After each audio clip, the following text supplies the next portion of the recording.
ढोबळ मनाने जो काही कॉमन प्रोटोकॉल असतो त्याच्यात हातापायाच्या मुंग्या येऊ नयेत यासाठी हे उपाय केले पाहिजेत। नमस्कार, वैद्य सुविनय दामले। काही जणांचा प्रश्न होता, आमच्या हाताला मुंग्या येतात, काय उपाय करायचा आणि का येतात?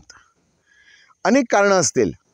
आयुर्वेदानुसार जर विचार केला तर हा वात प्रकोप आहे, अगदी शुद्ध वात प्रकोप।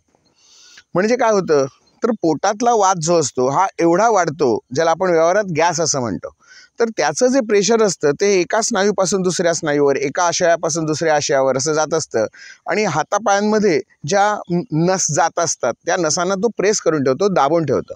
जसं एखादा पाईप आहे आणि त्या पाईपवर समजा कोणाचा तरी पाय पडला तर पुढे जाणारं पाणी कमी जाईल की नाही, अगदी त्याच पद्धतीने थेट काही पोटातला गॅस त्या नसामध्ये जात नाही, परंतु त्या नसांवरनं बाहेरनं दाब निर्माण करू शकतो आणि बाहेरनं जर दाब निर्माण केला तर ती जी वातनाडी आहे ती थोडीशी चेपली जाणार, अगदी पूर्ण बंद होणार नाही, परंतु त्याच्यावर जो दाब पडत असतो तो दाब आपल्याला बाहेर काढला पाहिजे। म्हणजे काय करायचं तर या नसेवर येणारा दाब जो एक्सटर्नल आहे त्या नसेचा विचार केला तर म्हणजेच कोणता असतो, 4 गोष्टींचा दाब असतो। एक, आपण खाल्लेलं अन्न, बाहेर न पडलेला मळ, त्याच्यातनं तयार झालेला गॅस आणि साठवून ठेवलेली चरबी, ह्या सगळ्याचा दाब जो त्या नसांवर पडतो त्यामुळे हातापायाला मुंग्या येऊ शकतात। उपाय काय करायचा तर हे 4 दाब 4 मार्गाने काढून टाकायचे। जवळचा मार्ग शरीराला जो वाटेल त्या मार्गाने शरीर काढून टाकेल। गॅस आहे एकतर वरून नाहीतर खालून बाहेर पडून जाईल। चरबी आहे ती व्यायामाने कमी होईल। तिसरा उपाय आहे म्हणजे वरनं येणारं अन्न त्याला वेळेचं बंधन जर दिलं, जेवण संध्याकाळी 7 पर्यंत असा जर नियम लावून घेतला तर या अन्न पचनाला आपण पुढे 3-4 तास जास्ती देतो आणि त्यामुळे त्या अन्नाचं पचन पूर्ण होऊन जातं। आणि चौथा, बाहेर न पडू शकलेला मळ त्याला बाहेर काढून टाकायचा। आता बाहेर काढून टाकायचा तर त्याला जेवणामध्ये तेलाचा वापर जास्ती करायचा, अन्नामध्ये मिलेट्सचा वापर जास्ती करायचा। मिलेट्सवर आपण एक वेगळा व्हिडिओ बनवणार आहोत। किंवा जेवणामध्ये तेल तूप योग्य प्रमाणात वापरायचं।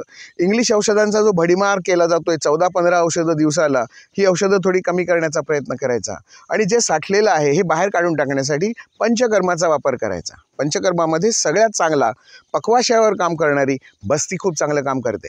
त्यामुळे बस्तीचे जे काही वेगवेगळे प्रकार आहेत, अर्थात हे सगळं जे करणार आहेत हे तुमचे वैद्य करणार आहेत, वैद्यांचा सल्ला घेणं जरुरी आहे। जर याच्यामध्ये मेंदूची इन्व्हॉल्वमेंट असेल किंवा अन्य कोणत्या आशयांची इन्व्हॉल्वमेंट असेल तर त्याचाही शोध घेतला पाहिजे। अर्थात हे काम आपला वैद्य, जवळचा वैद्य, फॅमिली फिजिशियन अधिक चांगल्या रीतीने करू शकतो। ढोबळ मनाने जो काही कॉमन प्रोटोकॉल असतो त्याच्यात हातापायाच्या मुंग्या येऊ नयेत यासाठी हे उपाय केले पाहिजेत। आल्यानंतर काय करायचं, त्या वेळेला समजा असा बधीर झालेला आहे, बोटावर बोटं अशी चढतायत, वाकडीच होत आहेत बोटं, अशा प्रकारे जर वेदना असेल तर काय करू शकतो तर हाताला रॉकेल आणि खोबरेल याचं एकत्र मालिश करून उलटं मालिश करायचं। रॉकेल आणि खोबरेल, रॉकेल म्हणजे केरोसिन, घासलेट असं म्हणतात। त्याज्य पदार्थ आहे, शरीरात घ्यायचा नाही आहे, पण बाहेरनं लावण्यासाठी साध्या खोबरेल तेलामध्ये जर रॉकेल मिसळलं आणि थोडंसं मीठ आणि कापूर त्याच्यात घालायचा म्हणजे त्याची पोटेन्सी आणखीन वाढते। आतमध्ये खोबरेल तेलाला आत परमिट करण्यासाठी या रॉकेलाचा वापर होतो। साधारणपणे 4 चमचे खोबरेल जर असेल तर 1 चमचा रॉकेल घ्यायचा आणि अर्धा चमचा मीठ आणि अर्धा चमचा कापराची पावडर असं एकत्र हातावर चोळायचं आणि चोळून वर लावायचं। पूर्वीच्या काळी बियर पण लावायचे असे हाताला चोळून लावायचे। कशासाठी आहे हे? जो इथे अडकलेला वात आहे त्याला बाहेर ढकलण्यासाठी त्याच्या विरुद्ध दिशेने त्याला मसाज करायचा। छोटासा रस्ता आहे आणि ह्या छोट्या रस्त्यावर मोठा ट्रक आत गेला तर त्याला बाहेर कसा काढायचा? त्याला वळवायला जागा नाही आहे, त्याला रिव्हर्सच घेतला पाहिजे। मग या हातामध्ये कोष्ठातून शाखेमध्ये जे दोष गेलेले आहेत त्याला बाहेर काढण्यासाठी गाडी रिव्हर्सच घ्यायला पाहिजे। म्हणजेच काय तर इथे गेलेल्या वाताला पुन्हा त्याच नाड्यांमधनं उलटं आणायचं कोष्ठामध्ये। म्हणून मालिश करताना खालून वर, बोटाकडून खांद्याकडून पोटाकडे अशी दिशा ठेवायची स्ट्रोक्सची। आणि असे स्ट्रोक्स जर आपण घेतले 25-30 वेळा जरी मालिश केलं तरी हातांना बऱ्यापैकी दुगदुगी येते। किंवा हात खूप थंड पडलेत, हात चोळायला सांगायचे एकमेकांवर, उष्णता निर्माण करायची, शेक घ्यायचे अनेक प्रकार आहेत, अनेक व्हिडिओ आपण केलेले आहेत शेक घेण्याचे। हे केलं, शेकोटी करणं हा सुद्धा खूप चांगला प्रकार आहे।